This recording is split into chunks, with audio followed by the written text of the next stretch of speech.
What up, y'all? Thursday Night Football. We have a marquee matchup. The 8 seed Saints playing the 7 seed Rams. Whoever comes out of this game as a winner is going to be with a strong hold on their playoff hopes and their positioning. The other team is going to be digging a very deep hole for themselves.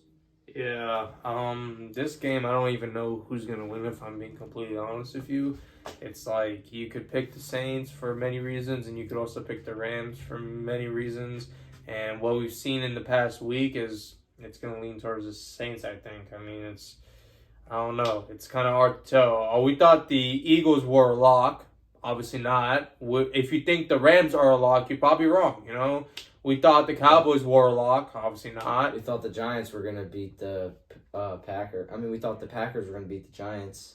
So we thought the Dolphins were going to beat the Titans. You just don't know nowadays, and I don't know. So we'll give you a prop each. We'll give you a fantasy player to start in the next one of the playoffs. If you advance, congrats. If you didn't, well, you know what? There's always next year.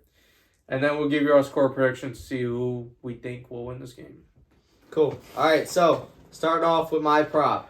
Luke Haverisk, over 1.5 field goals. He's made 2 or 3 field goals in 3 straight games. All right. Also, in his last 2 home games, he has had exactly 2 field goals. That's just enough to go over this 1.5 prop. And the Rams offense is moving the ball, as I said, or as I will say in my score predictions. The Ram offense is lights out right now. And they're in home in a dome where there is no weather factor. Also, the Saints defense is the strong suit of that team. Dennis Allen, the ex-defensive coordinator, now head coach for the past 2 years, is going to stop that Rams offense in the red zone when it matters most to keep them in the game because they know Derek Carr, who's injured, is going to be struggling. But Sean McVay is going to scheme and get yards and get people open, and they're going to get down the field and get in field goal range. I like for Lucas Harvisk. Harvisk. Over 1.5 field goals in this Thursday night matchup. All right, he's taking a kicker. Surprised. Actually, there's a lot more good ones on the board than a kicker, but hey, you know what? Whatever works for you, champ. So my prop will be Alvin Kamara, over 53.5 rush yards. This one's kind of tricky for me. His last 3 out of 5 games, he has hit this mark, whereas the risk in this is that he does most of his damage by receiving. But since Saints are in a must-win and need to use the run as a tool to win this game, they will be in situations where running the ball is the best option that is going to be available. Rams are 3rd ranked rush defense, but the last 4 games, Kamara is getting no less than 12 rush attempts. He just needs 5 yards or more per attempt to smash this prop, which I think he's more than capable of getting 5 yards or more per attempt. This will be the hardest rush defense they have faced in the last few games, perhaps all year, but Alvin Kamara is easily a breakthrough, and he could get 60 on the ground easily. So it's kind of risky, but we've seen stranger things happen this year, this week, this past week, the past 3 weeks, this whole year. It's just, strange things. And I think this is one strange thing that will happen. Kamara goes over 60 yards, and he takes the Saints wherever they go. And they also need to keep an account for Derek Carr's shoulder. Yeah, the Saints, I had that in here. I just completely skipped over it. The Saints' pass defense is the most inconsistent pass defense in the whole league this year. Because Derek Carr is playing hurt, he's showing flashes of pass offense. Pass offense. I had a really rough night last night. My mind is not where it's supposed to be right now. So Seb's a little out of it because he was winning by 2 points. Then Jalen Hurts threw an interception. He's now down by what, 1.5? Yeah. And then he goes for that 15, 20-yard rush, and Seb's back up. And then he throws another interception. And Seb's eliminated from the playoffs. If you go to last week's video, he said his team was best on paper. It was pretty good. It was 7-0 at one point, but all things happen for a reason. I pray on Jalen Hurts' downfall now. I hate Jalen Hurts with a passion. I hated him at first, and I'm Dude, like, he he's a wasn't down. dog. I loved him because he was my quarterback this year. Praying on his downfall now. You hear that now? So next year in the playoffs, Jalen Hurts is going to pop off for 40 points and kill Seb and get him out of the playoffs again. I don't think he'll be here next year. All right, so brings me to my fantasy player, and I'm doubling down, and I'm going with Lucas Harvisk, however you say his name, Harvisak. All right, what is he, Hungarian? Is that how you know? No, he has a European background. Okay, Yeah. well, the European, okay, kicker. I'm going with him.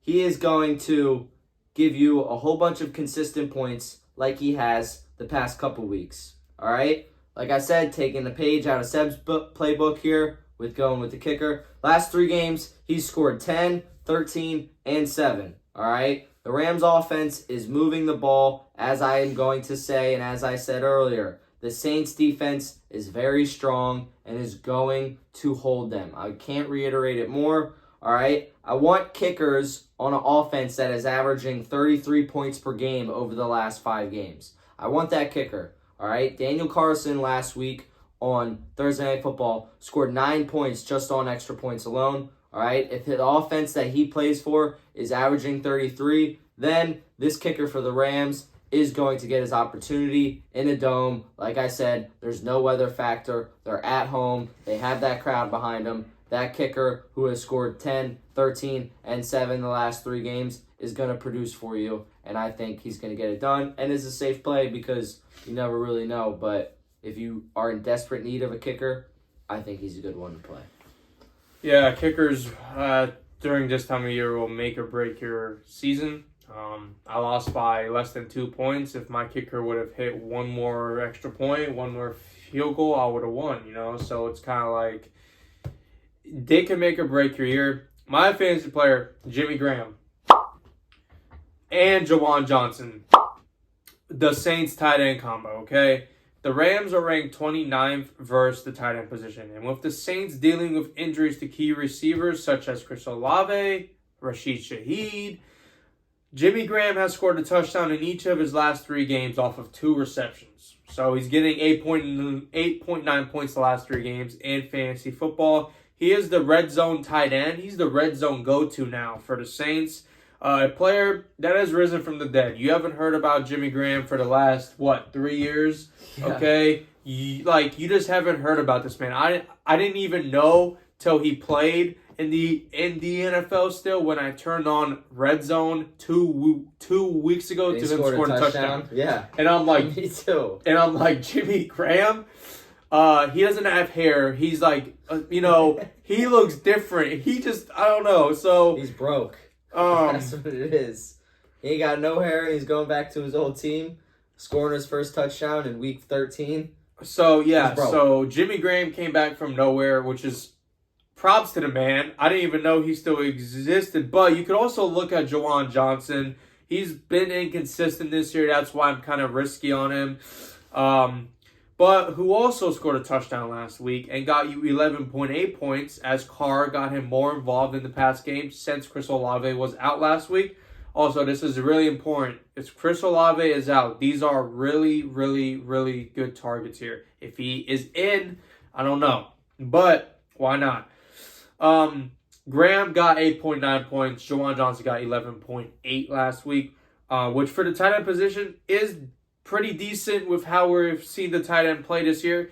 I expect both these guys to get more looks as now the Saints are in must-win games and Saints are struggling to score in the red zone. If you need a tight end or a flex, consider these two.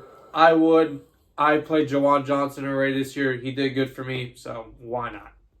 And the Rams' pass defense is the weakest part of their defense. Yeah. Not a bad play at all. All right, goes on to our score prediction.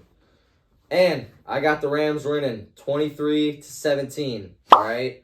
I really looked into this game because I was trying to see who has the edge.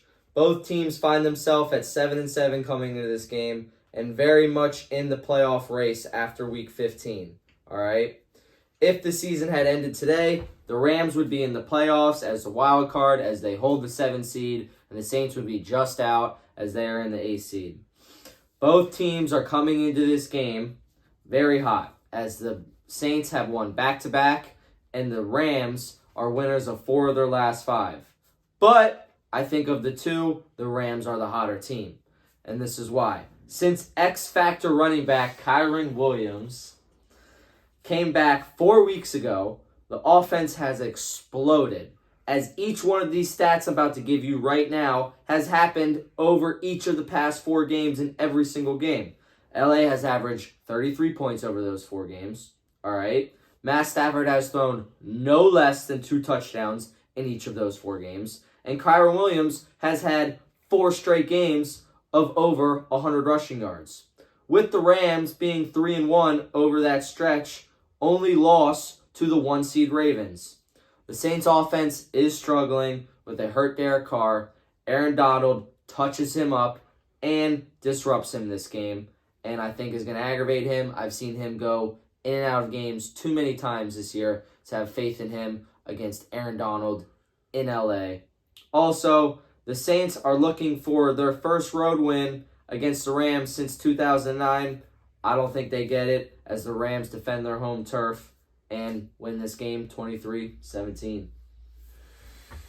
Yeah, I would put my faith into Jameson this week, if I'm being honest. But we'll see what happens with that. That's Seb's ex-favorite NFL I mean, player. do you want to know what I see is when Jameis plays, he gets Chris Olave more involved than Oh, yeah, he's way Carr is better able for Chris to. Olave. So, But who's better for Alvin Kamara? Derek Carr. Because he can't throw. Yeah. Check down. So, for my score prediction, I also have the Rams winning this game 32-26. I think it comes down to the last possession. Rams are just too strong for the Saints to handle, I think, unfortunately. Stafford is playing much better than Carr is, and that Saints offense is sketchy and unreliable. This sets up an epic Bucks versus Saints matchup next week and gets the Rams closer to that playoff berth. Also, the Rams receivers haven't really done much the past few weeks. They are due for a big game, and I think this will be the perfect opportunity. Rams are favored by 4 points, which is why I have it so close. Rams do what the Saints don't do well, and that's pass at a consistent rate. It's going to come down to the pass game. And I think the Rams win that also. Aaron Donald, enough said. That's all I got to say is Aaron Donald. Derek Carr has been sacked 25 times this year. Okay? Yeah, that's a lot. And he's, like EJ said, he's coming on and off the field way too much. He should not be playing. He should not be playing anymore this year, if I'm being honest. Okay? He's pulling a 2021 Baker. Okay? Baker Mayfield was playing on an injured shoulder, ruined his Browns career. Now he's trying to revive his career in Tampa Bay. Derek Carr is on the same exact path right now. I see this like going south. I see the Saints releasing Carr at the end of the year because he's playing on a hurt shoulder and he's playing awful. So, Derek Carr should not be playing in the NFL right now. Cousin Sal, Jalen Hurts over the past few weeks has been so buns. Not really the Cowboys game, but the 49ers and last night. Who said that? My cousin Sal. Well, thanks, Sal. Appreciate that. I saw it, but he wasn't down on that interception. He didn't get that toe down. How about we don't talk about Jalen Hurts anymore or that game? I did not I'm okay sleep. with that. No, I didn't sleep. I lost the fantasy playoff game the worst possible way you could lose one. I wish you took a screenshot of before and after. We'd be viral. But I wasn't thinking of losing. I went up and I'm like, all right, 20-yard rush, I'm good. just throw it out of bounds. I was hoping A.J. Brown would catch that. A.J. Brown, man. You want to talk about... No, Sal, A.J. Brown has been selling the past couple weeks. I don't know what's going on with him, but... Did you see the video where they interviewed him and he was like, I thought I was going to get drafted by the Patriots, and I was so excited to go there. Patriots are my favorite team growing up, this and that. How long ago was that? This was like last year. Okay. So That was before he got that check. I hope y'all release him. Trade him. We're not releasing him. We owe him $100 million. But all right, put our 2 man together. If you saw our last episode for Saturday and Sunday props, we did pretty good. You probably won you some money if you put the right combination in those. We hope you did. But our 5 man on Sunday hit 6 man hit 5 out of 6. Yeah, I'm sorry. Our 6 man hit 5 out of 6. So we're on the right track here. Put our 2 man together, cash out. We'll see you guys on our Christmas Eve episode. Peace.